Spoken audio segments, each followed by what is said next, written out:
Alhamdulillahi wa kafa. Wassalatu wassalamu ala abdihi wa nabiyyihi wa rasulihi Muhammadin al-Mustafa wa ala alihi wa ashabihi ahli sidqi wal wafa.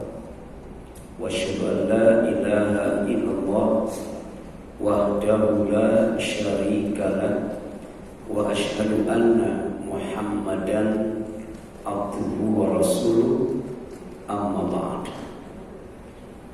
Faqala Allah ta'ala fi kitabihil karim, a'udzu billahi minasyaitonir rajim, ya ayyuhalladzina amanu taqullaha haqqa tuqatih wa la tamutunna illa wa antum muslimun.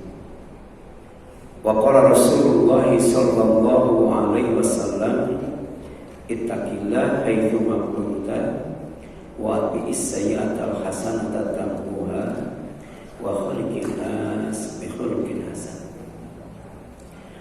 Ikhwat iman, ikhwan fillah,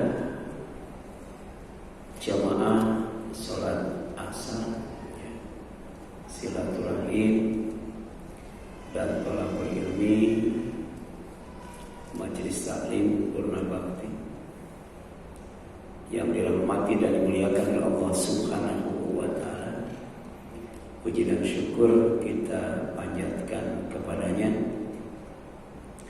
karena dengan kehendaknya, dengan pilihannya, kita bisa hadir di majelis yang terbaik, di acara yang terbaik, di Masjid Baitur Rahman, salah satu rumahnya, untuk mendapatkan rahmatnya, kasih sayangnya, sebagai tiket untuk masuk surga, dan untuk mendapatkan fadilahnya, karunia-Nya berupa fasilitas yang ada di surga, dan untuk mendapatkan hidayahnya, petunjuk yang akan membimbing kita, mengantarkan kita, menyampaikan kita sampai ke pintu surganya. Amin ya Allah, ya Rabbal Alamin. Berbicara tentang kehendak dan pilihan Allah, maka tema kita pada sore ini adalah pilihan Allah adalah pilihan yang terbaik. Jadi pilihan Allah adalah pilihan yang terbaik, walaupun tidak sesuai dengan yang diinginkan, walaupun tidak sesuai dengan yang dikehendaki. Jadi mayartarullahu laka huwa khairul laka hatta law kana kharija rabbatika. Jadi apa yang Allah pilihkan untukmu adalah kebaikan untukmu. Jadi pilihan Allah itu pilihan yang terbaik. Tidak ada pilihan yang terbaik selain pilihan Allah, walaupun tidak sesuai dengan keinginanmu. Itu dalam surat Al-Insan 2 ayat terakhir, Allah berfirman, a'udzu billahi minasyaitonir rajim, wa ma tasya'una illa ayyasha'allah innallaha kana 'aliman hakiman. Ternyata kehendak kita tidak mungkin dapat kita wujudkan tanpa kehendak Allah, kalau Allah tidak menghendakinya. Kenapa? Karena kehendak kita belum tentu baik.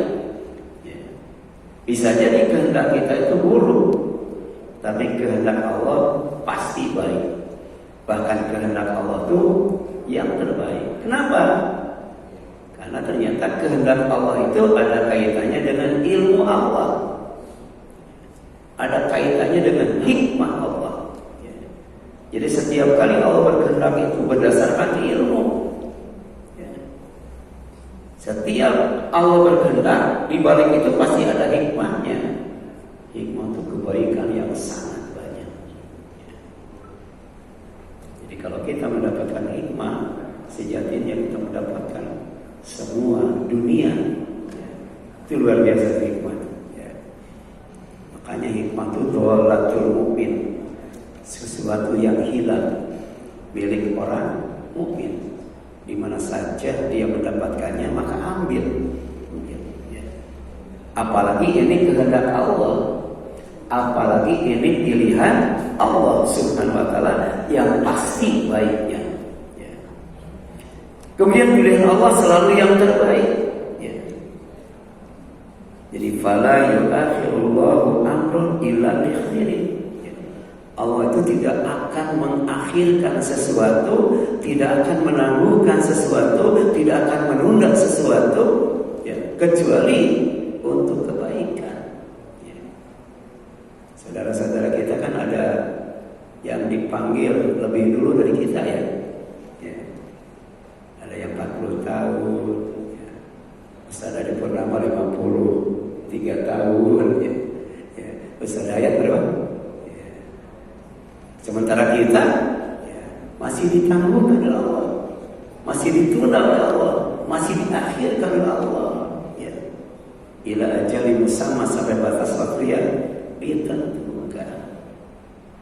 Dan sisa dari umur itu kita gunakan untuk bertambah baik. Sampai kemudian ketika kita dipanggil oleh Allah, maka kita ditempatkan di tempat istirahat yang terbaik, hasunat murtafaqah, baik di alam kubur maupun di sorga. Kemudian wala yuharrimuka amran illa li khair. Demikian pula Allah tidak mengharamkan kepadamu satu perkara kecuali karena kebaikan, untuk kebaikan. Allah haramkan judi, baik offline maupun online. Allah haramkan pinjaman ilegal, baik online maupun offline. Allah haramkan babi, bangkai, darah, sampai kemudian mengundi nasib, homer. Itu semuanya untuk kebaikan. Walaupun Allah menyebutkannya ada manfaatnya. Jadi judi dan homer itu ada manfaatnya. Tapi wa ithmuhuma akbar min naf'ihima. Tapi dosanya, bahayanya, keburukannya, itu lebih besar dari manfaatnya. Makanya kita meninggalkan yang namanya yang diharapkan oleh Allah itu kenapa? Karena mendahulukan dari yang akan menimbulkan bencana, malapetaka dibanding mendatangkan manfaat. Jadi judi, homer ada manfaatnya, tapi dosanya, bahayanya lebih besar dari manfaatnya. Makanya jauhi, tinggalkan, berhenti. Jangan berjudi lagi, jangan berzinah lagi dan sebagainya. Kemudian wala yunzil alaika bala'an ila bi khair. Dan Allah tidak menurunkan bencana, baik bencana kepemimpinan, bencana moral, bencana alam, itu semuanya Allah turunkan, tiada lain tiada bukan kecuali li khair, untuk kebaikan. Ada hikmah, ada hikmah di balik itu, kalau kita benar menyikapinya. Oleh karena itu, sikapi semua yang dipilih Allah dengan senang dan bahagia. Lidza fala tahzan, jangan sedih, sikapi. Karena baik yang baik maupun yang tidak baik, baik yang menyenangkan maupun yang tidak menyenangkan, pasti ada hikmahnya. Kenapa? Karena kehendak Allah itu ada kaitannya dengan ilmu Allah dan kemudian hikmah. Seperti kehadiran kita di dunia ini, itu dalam buku kecil kitab Tauhid Dr. Imaduddin, Allahu yarham, dia menulis bahwa sperma laki-laki itu dalam waktu 2 hari itu bisa mengandung di dalamnya itu 52 miliar calon manusia. 2 hari di dalamnya itu mengandung 52 miliar calon manusia. Tapi ternyata yang jadi berapa orang? Cuma 1 orang yang jadi. Bapak-bapak ini yang jadi. Berarti ini kehendak Allah dan pilih Allah. Jadi bapak itu yang terbaik. Kita semua yang terbaik. Ya, karena dikehendaki dan dipilih oleh Allah untuk lahir di dunia ini. Makanya jangan disia-siakan. Ya. Jangan disia-siakan. Ya. Kemudian warabul khair wa kullul umur khair. Ya. Maka segala urusan itu adalah baik. Ya. Ya. Ada 3 urusan yang baik bagi kita dan harus baik bagi kita. Pertama, urusan agama itu harus baik. Allah pilihkan agama Islam agar kita menjadi yang terbaik. Demikianlah urusan dunia. Kita harus menjadi yang terbaik, menjadi teladan, tampil di depan. Demikian pula urusan akhirat. Kan umat Nabi Muhammad SAW itu adalah khairul umat yang terbaik. Walaupun hadirnya belakangan, tapi sampai di surganya duluan. Masuk surganya juga duluan. Ya. Tidak mungkin itu kita dapatkan kalau kita tidak berusaha untuk menjadi yang terbaik. Makanya ada doa itu. Doa supaya kita baik dalam segala urusan. Allahumma aslih li dini alladhi huwa ismatul amri wa aslih li dunyaya allati fiha ma'ashi wa aslih li akhirati allati fiha ma'ati. Ya Allah, solehkan, baikkan untuk agamaku, karena agama itu benteng hidupku. Kita tidak akan selamat tanpa agama. Ya Allah, solehkan aku, baikkan aku, duniaku, karena dunia itu tempat hidup. Kita kan sholat harus pakai koko, harus pakai peci, harus pakai sajadah, pakai karpet. Itu dunia. Mungkin nggak sholat telanjang. Demikian pula urusan akhirat. Ya Allah, solehkan, baguskan, baikkan urusan akhirat itu. Karena akhirat itu tempat kembaliku. Jadi dunia itu fana, tidak abadi, apalagi kekal. Makanya kata Rasul, kun fid dunya apa? Goriban au abir sabil. Jadilah kamu di dunia itu seperti orang asing atau seperti orang yang sedang menyeberang jalan. Menyeberang jalan itu enggak lama, sebentar, tapi harus ekstra hati-hati. Lihat kiri kanan, kalau enggak celaka juga kan. Lihat rambu-rambu jalan, ada zebra cross, ada JPO. Kita gunakan dengan sebaik-baiknya. Baru kita berdoa, waj'al hayata ziyadatan li fi kulli khair waj'al mauta rahatan li min kulli syarr. Ya Allah, jadikan sisa umurku, sisa hidupku yang tinggal. Tidak lama lagi, cuma beberapa waktu lagi, sebagai kesempatan untuk menambah kebaikan. Waj'al mauta rahatan li min kulli syarr, dan jadikan kematian bagiku sebagai waktu istirahat dari sesuatu yang tidak menyenangkan. Itulah doa kita. Bahasa baratnya rest on peace. Kita istirahat dengan damai.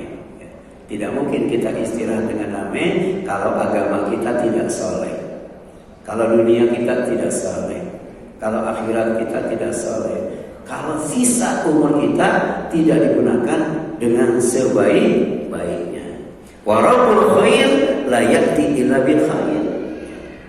Dan Allah sebagai Rabbul Khair, pemilik kebaikan itu, karena di tangannya kebaikan, tidak akan datang kepada kita kecuali dengan membawa kebaikan. Allah datangkan Rasul, itu untuk membawa kebaikan. Allah datangkan Al-Quran untuk membawa kebaikan. Allah datangkan Islam untuk membawa kebaikan. 2/3 malam Allah turun. Ketika kita sedang enak tidur, kalau kita bisa bangun, bisa qiyamul lail, maka insya Allah kita akan dapat kebaikan. Kita akan dicatat sebagai hamba-Nya yang soleh. Kita akan didekatkan di sisinya. Kita akan berat dan susah untuk berbuat maksiat. Dan ketika kita berbuat salah, ditutup kesalahan kita. Dan kemudian semua penyakit yang ada di dalam tubuh kita itu akan diusir semuanya, sehingga sehat lahir batin, sehat jasmani, rohani. Kemudian tadzunub wal ma'asi, tadzuru wala budda. Yang namanya dosa, yang namanya kemaksiatan, itu pasti berbahaya, pasti bikin celaka dan binasa, endingnya masuk neraka. Pasti itu, pasti.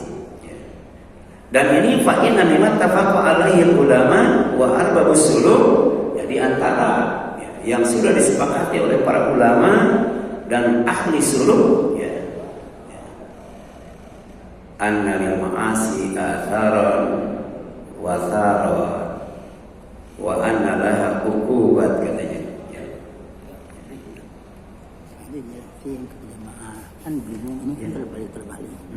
Maksud dimatiin. Iya, terbalik. Iya, makanya. Ada mereka bingung di sini. Iya. Betul. Oh iya betul. Ya, maaf, saya nggak lihat makalah itu, ya. Jadi di makalah itu katanya Arabnya terbalik, ya. Ya, terbalik, ya. Jadi makanya saya bacakan.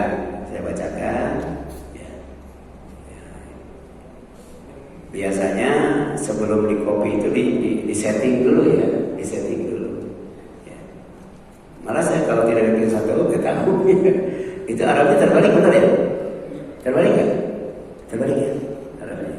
Ya, kalau di sini kan aslinya enggak aslinya. Setelah di print ternyata terbalik setelah di print. Ya. Ya kita lanjutkan, ya. Ini kesepakatan para ulama dan ahli suluk, ya. Analil ma'asi atharan wa tharat, bahwa maksiat memiliki dampak dan akibat, ya. Wa analah uqubat, serta hukumannya, ya. Kenapa maksiat itu dilarang? Kenapa dosa itu harus ditinggalkan? Karena ada dampaknya, ya.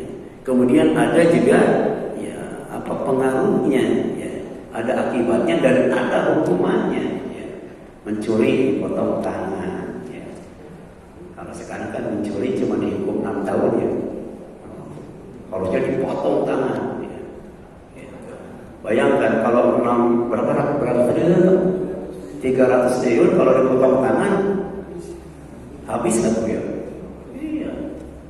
Mungkin dipotong tangannya, dipotong tangan istrinya, dipotong tangan anaknya, 300 triliun. Tapi kemudian cuma dihukum 6 tahun. Jadi tidak ada efek jerahnya, ya.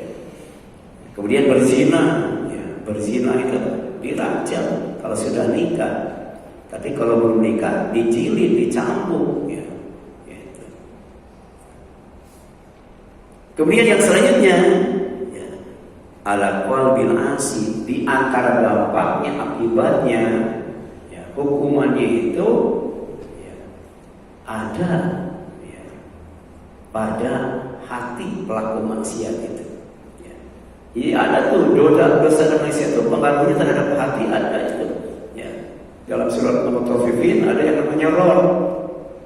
Kalau orang bermaksiat melulu, ya, berbuat dosa melulu, ya, 1 kali berbuat dosa 1 titik hitam, 2 kali 2 titik hitam, berkali-kali berbuat dosa, hatinya penuh dengan titik hitam. Kalau hati sudah penuh dengan titik hitam, maka keimanan tidak bisa masuk, ya. Harusnya dalam hati itu ada iman supaya aman, ada cahaya supaya terang, ada ilmu supaya bijak. Tapi ternyata nggak bisa masuk itu. Sedangkan kekufuran yang ada di dalam hati nggak bisa keluar. Kenapa? Karena hati itu dikunci, hati itu ditutup, hati itu dipatri. Bahaya itu. Ya. Bahkan bisa jadi hati itu mati. Bisa tuh hati mati. Hati itu bisa sakit, bisa mati. Tapi ada hati yang ditutup, dikunci dan dipatri. Gara-gara apa? Gara-gara dosa dan maksiat yang dilakukan berturut-turut. Wa badanihi, demikian pula terhadap badannya itu. Ibnu Qayyim dalam Tibbun Nabawi menjelaskan bahwa manusia itu dulunya tinggi-tinggi. Ya. Nabi Adam berapa ya? 30 hasta, 60 hasta ya, 30 meter itu tingginya. Ya. Kemudian umurnya juga panjang-panjang. Wajahnya juga cakep-cakep. Jadi orang yang paling cakep itu ya Nabi Adam. Kalau wanita yang paling cantik ya istrinya. Ya. Tapi makin lama makin jelek. Ya. Kemudian tingginya juga makin pendek. Ya. Umurnya makin pendek. Kenapa kata Ibnu Qayyim? Disebabkan dosa yang dilakukan. Jadi kalau kita qiyamul lailnya bagus, ya qiyamul lailnya sempurna, itu akan memancarkan pada wajah yang ceria. Makanya wajah penghuni surga itu kan ya, putih, bersih, ya, kuning langsat, memancarkan cahaya. Jadi semakin bersih dari dosa, semakin terang cahaya yang memancarkan dari tubuhnya. Sehingga penghuni surga itu walaupun sudah di surga tetap istighfar itu. Bayangkan, istighfar itu sampai di surga itu. Ketika merasakan betapa pentingnya cahaya itu di surga, karena surga itu tempat yang gelap, ya. Kemudian ditutup oleh pohon-pohonan, ya. Yang satu pohonnya itu, ya, kalau orang berjalan 100 tahun, ya, itu belum tentu nyampe itu. Jadi saking lebatnya, saking besarnya, saking teduhnya itu. Tapi tidak ada cahaya matahari dan bulan. Bayangkan gimana gelapnya. Tapi nuruhum yasna baina aydihim wa bi aydihim. Cahaya memancar ke depan, ke kanan, ya. Dan itu didapatkan dengan taubatan nasuha. Taubatan nasuha, ya. Dan kemudian ketika sampai di surga, ya, merasakan betapa manfaatnya cahaya itu, dia berdoa. Ya, apa? Rabbana atmim lana nurana waghfir lana innaka ala kulli syai'in qadir. Itu di surga itu, di surga. Masih berdoa seperti itu. Artinya cahaya yang dibutuhkan itu bukan hanya di dunia saja, bukan hanya di alam kubur saja, juga nanti di surga. Dan cahaya yang kita butuhkan bukan hanya cahaya mata saja, tapi juga cahaya hati, yaitu hidayah Allah SWT. Allahumma nawwir qulubana bi nuri hidayatik kama nawartal arda bi nuri syamsika abadan bi rahmatika ya arhamar. Demikian pula ala dinihi wa aqlihi, ya, bahwa dosa dan maksiat itu ada dampak negatifnya, ya, terhadap agamanya dan kecerdasannya. Ya. Ya. Jadi makin kita bagus mengamalkan, makin bagus ibadah kita, makin bagus ketaatan kita, maka kemudian agama kita makin bagus, kecerdasan kita juga makin bagus itu. Ya. Karena yang ngasih kecerdasan itu Allah. Ya. Itu ada yang namanya nazar, ya. Anak kecil belum bisa baca, belum bisa tulis, kemudian otaknya rusak kan ya. Ya. Tapi bisa hafal 30 juz, bayangkan. Ya. Itu menjelaskan tentang mukjizat Al-Quran, dan Al-Quran itu gampang untuk dihafal, gampang untuk diingat. Tapi kemudian kecerdasannya Allah berikan, ya, kepada orang yang taat. Ya. Walakin itu wa nurullahi la yudalil asih. Cahaya Allah itu tidak akan diberikan kepada orang yang berbuat maksiat. Ya. Bayangkan Umar bin Khattab lagi khutbah jemaah bisa melihat pasukan kaum muslimin, ya, yang sedang terdesak. Ya. Lagi khutbah jemaah, sampai dia jadi komandan dadakan, menyuruh supaya naik ke gunung. Ya, itu apa? Firasat. Ya, firasatul mukmin. Ya. Ya. Jadi ittaqi firasatul mukmin fa innahu ya Rabb atau yanzuru bi nurillah. Hati-hati dengan firasat orang beriman, karena dia melihatnya itu dengan cahaya Allah. Ya. Wa ala dunyahu ya, wa akhirati. Dan ternyata dosa dan maksiat itu ada kaitannya dengan dunia dan akhirat. Ya. Ya.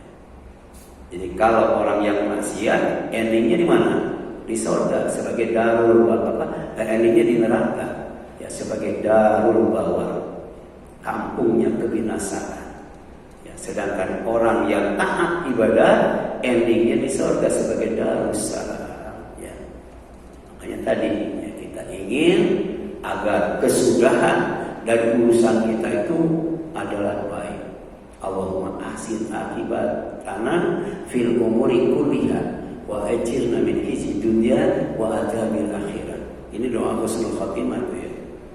Ya Allah, baguskan ya, ya, kesudahanku dalam semua urusan dan lindungi aku ya dari kehinaan dunia dengan bencana dan azab akhirat dengan neraka. Kemudian al-khiyaratu fi makhtarahullah, yang terbaik adalah pilihan Allah ya. Laisa haditsan, ini bukan hadis ya. Wala atharun, dan bukan asar. Wa in kana maknahu sahihan, tapi artinya bagus, artinya sahih enggak batil. Ya, bisa kita petik hikmahnya, kita ambil pelajarannya. Dan ternyata al-khiyaratu fi makhtarahullah, kenapa dikatakan sahih? Karena mendekati makna hadis riwayat Muslim dari sahabat yang mulia bernama Suhaib radhiyallahu anhu. Ini ada hadis yang hampir semakna dengan yang tadi disampaikan ya. Anna Nabiyya sallallahu alaihi wasallam qala, bahwa Nabi sallallahu pernah bersabda, ajaban li amril mukmin, betapa menakjubkannya, mengagumkannya urusan seorang mukmin ya. Jadi imannya orang yang beriman, yang benar-benar iman adalah iman yang menakjubkan ketika dikaitkan dengan persoalan hidupnya yang dihadapinya. Kenapa? Inna amrahu kullahu lahu khair. Ya, karena seluruh urusannya adalah baik, tidak ada yang tidak baik. Walaisa dzaka li ahadin illa lil mu'min, dan itu tidak berlaku bagi siapapun kecuali orang beriman ya. Jadi apapun yang kita hadapi, kalau mau baik semua, hadapi dengan iman ya, iman yang benar. Karena orang yang imannya benar itu akan dapat 3 kebaikan. Yang pertama akan mendapatkan darajat, kedudukan yang tinggi, dimuliakan, diagungkan oleh Allah. Wa maghfirah, akan mendapatkan ampunan, dijauhkan dari neraka Allah, dijauhkan dari azab Allah, dijauhkan dari laknat Allah, dijauhkan dari bencana. Ya, itu maghfirah. Ya, baru yang ketiga wa rizqun karim, dapat surga itu.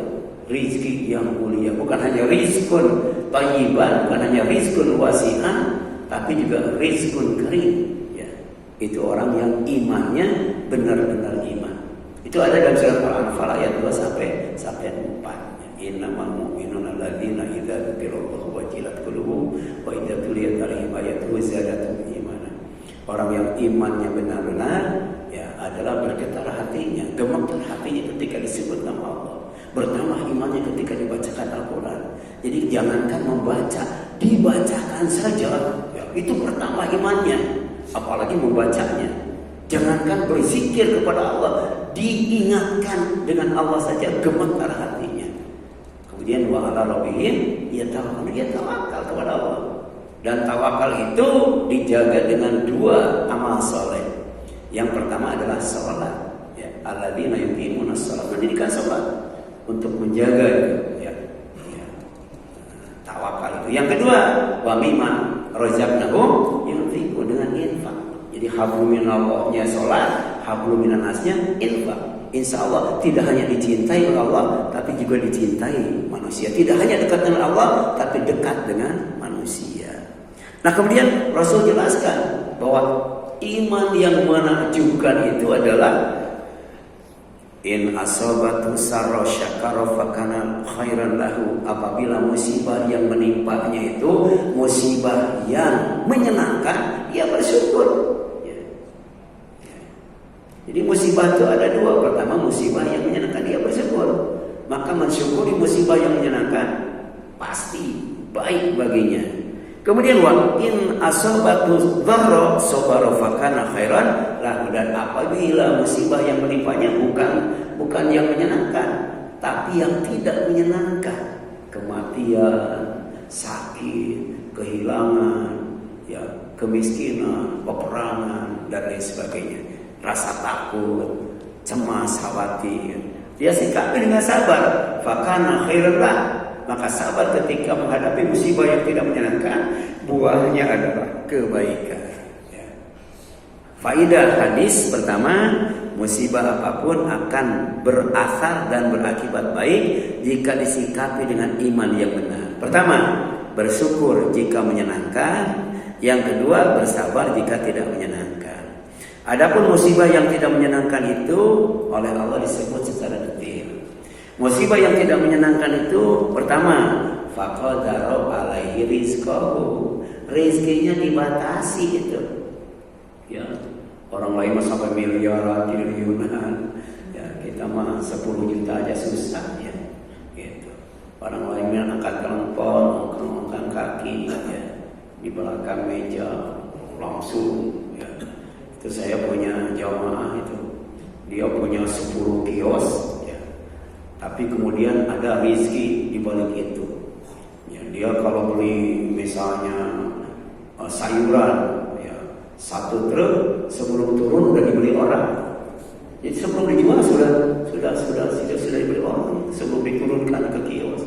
Luar biasa. Ada orang yang rezekinya itu dimudahkan seperti itu ada. Tapi ada yang dibatasi. Ya, jadi jangankan ya. Punya kontrakan, punya rumah juga enggak kan, itu kan dibatasi. Punya rumah, pengen kontrakan juga susah. Orang lain ada yang kontrakannya sampai 100 pintu ya. Saya punya jamaah ketua masjid di di daerah Kelapa Gading itu. Dia punya kontrakan 130 pintu. Ya. Kemudian dia cerita kepada saya, alhamdulillah saya lagi bangun lagi 30 pintu kan jadi Cakung. Saya minta 1 nggak dikasih, baru 160 pintu ya. Itulah yang namanya manusia. Seandainya dia dikasih emas 1 bukit, pasti minta lagi 1 bukit gitu ya. Jadi sehari-harinya tuh hartaku. Padahal harta yang sebenarnya itu yang sudah dimakan, harta yang sebenarnya itu yang sudah dipakai, harta yang sebenarnya itu yang sudah disedekahkan gitu.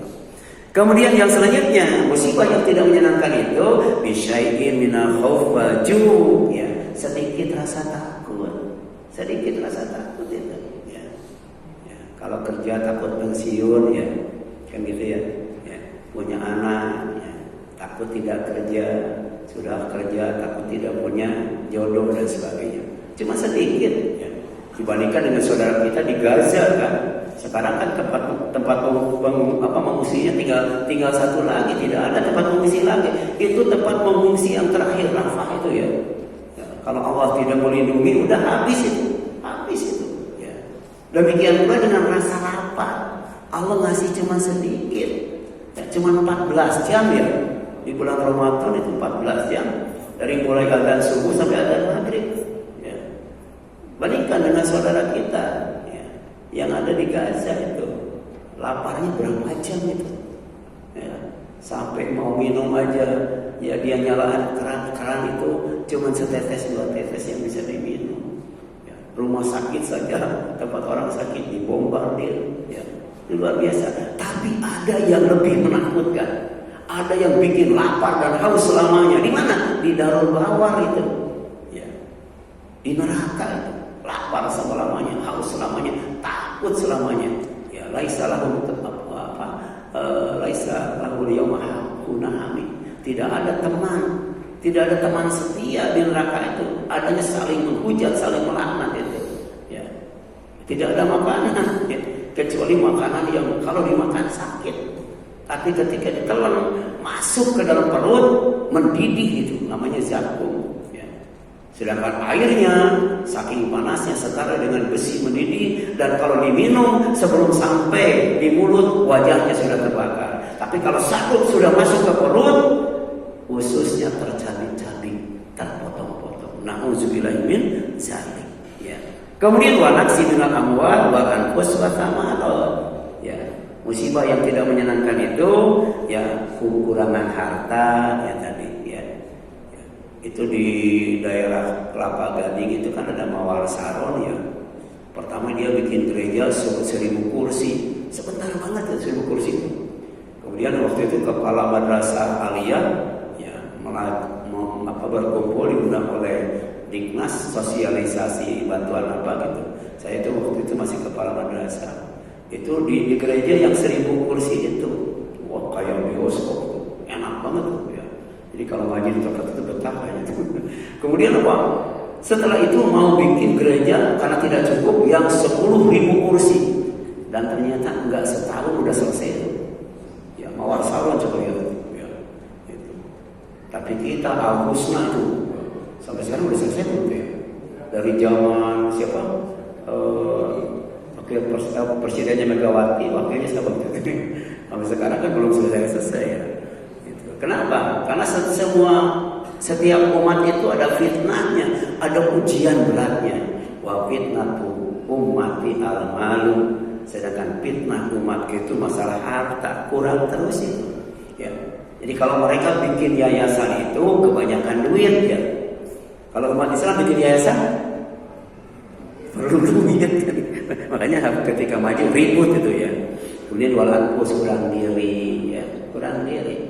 Orang lain putih kita hitam, orang lain mancung kita pesek, orang lain tinggi kita pendek kan ya, orang lain langsing kita gemrot gitu kan. Belum secara itunya ya, ada cacat dan sebagainya ya. Itu ujian, musibah yang tidak menyenangkan. Atau ya istri meninggal, itu kekurangan diri kan, anak meninggal, orang tua meninggal, wasamarot dan kekurangan buah-buahan. Makanya satu-satunya tempat yang buah-buahannya lengkap sempurna, ya buah-buahan yang ada di dunia ada di surga, kemudian buah-buahan yang tidak ada di surga ada, di dunia tidak ada, di surga ada. Ya. Dan ketika Allah berbicara tentang surga, pasti menyebutkan buah-buahan. Ya. Wa faqiha katsira la maqtu'ah wa la mamnu'ah. Jadi di surga itu banyak sekali buah-buah, tapi tidak ada satupun yang mengenal musim, tidak mengenal musim. Ya, jadi ada terus. Wa la mamnu'ah, dan tidak ada yang dilarang. Ya, kalau dunia masih ada buah yang dilarang. Ya, misalnya bagi yang diabetes nggak boleh makan buah yang ada itu musiman. Ya, mangga nggak boleh itu. Rambutan nggak boleh, tapi yang tidak musiman boleh, kalau kayak paya, kemudian semangka itu boleh. Tapi di surga tidak ada yang dilarang dan tidak mengenal musim. Belum kemudian ya ada istri kita betul-betul dari surga, kemudian dijadikan oleh Allah langsung perawan. Kalau istri kita sekarang dari bayi dulu, anak, kemudian remaja, dewasa, sekarang tua. Tapi nanti ya inna ansya'na hunna insya, kami ciptakan bidadari buat calon penghuni surga itu langsung jadi perawan, jadi gadis, dan perawan terus serta gadis terus. Kemudian yang terakhir ya, musibah yang tidak menyenangkan ya, disikapi dengan sabar. Kenapa? Karena sabar itu happy ending. Ya wa basyiris sabirin. Ya sampaikan oleh Muhammad berita gembira kepada orang yang sabar. Apa itu? Jannatan wa hariro, surga dan kain sutra. Jadi di surga itu disenangkan, dimewahkan. Ya. Jadi pekerjaan ahli surga itu bersenang-senang, bermewah-mewah, kemudian istirahat, bersantai ria. Nah, di bawah pohon yang teduh, didekatkan dan dimudahkan untuk dipetik dan dimakan. Duduk di atas ya, tempat duduk yang ada senderannya, dikelilingi oleh bidadari. Itulah rizqun karim. Makanya kuncinya sabar. Wa jazahu bima sabaru jannatan wa harir. Pasti Dia Allah akan membalas mereka karena mereka sabar dengan surga dan kain sutra. Ya, dalam hal apa saja kita harus sabar. Itu juga dijelaskan oleh Allah SWT. Wassobirina fil ba'sa, sabar ketika miskin. Sabar ketika miskin. Ya. Miskin itu punya pekerjaan, miskin itu punya penghasilan, tapi tidak cukup untuk kebutuhan sehari-hari. Jadi jangankan untuk keinginan, untuk kebutuhan saja tidak mencukupi. Beda dengan fakir. Fakir itu tidak punya penghasilan, tidak punya pekerjaan. Ya, ini lebih rendah lagi. Tapi kemudian ada kelebihannya orang fakir itu. Dia tidak memperlihatkan kemiskinannya, tidak melihatkan kefakirannya. Sampai orang kaya tidak tahu bahwa dia itu fakir, dia itu butuh. Nggak pernah minta walaupun butuh. Kemudian yang kedua, wadharra, ya, sabar dalam ketika sakit. Ya, kan tadi ini sunatullah. Ya, makin bertambah umur, penyakit bukan makin berkurang, makin bertambah. Betul kan? Ya, sudah lemah, ya, lemes, gampang capek, sakit lagi. Ya. Kira-kira mending jadi orang kaya sakit-sakitan, mending jadi orang miskin sehat. Mending apa? Ya. Mending jadi orang kaya sakit-sakitan, mending jadi orang miskin sehat.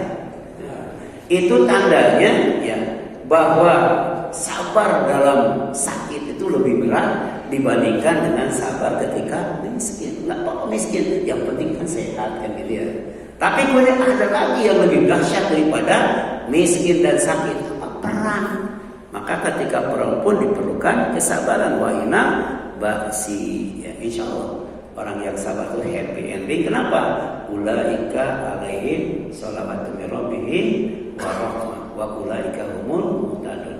Karena dia mendapatkan 3 kebaikan. Yang pertama sholawat, dipuji oleh Allah orang yang sabar itu, ya, dimuliakan oleh Allah. Yang kedua apa? Rahmat, dikasihi, disayangi oleh Allah. Dan yang ketiga hidayah, dibimbing oleh Allah. Orang yang dibimbing oleh Allah itu pertama pasti hidupnya aman. Yang kedua pasti hidupnya bahagia. Yang ketiga pasti hidupnya itu selamat. Dan yang keempat pasti hidupnya sukses. Fala khaufun 'alaihim wa lahum yahzanun fala yadhillu wa la yashqa. Wallahu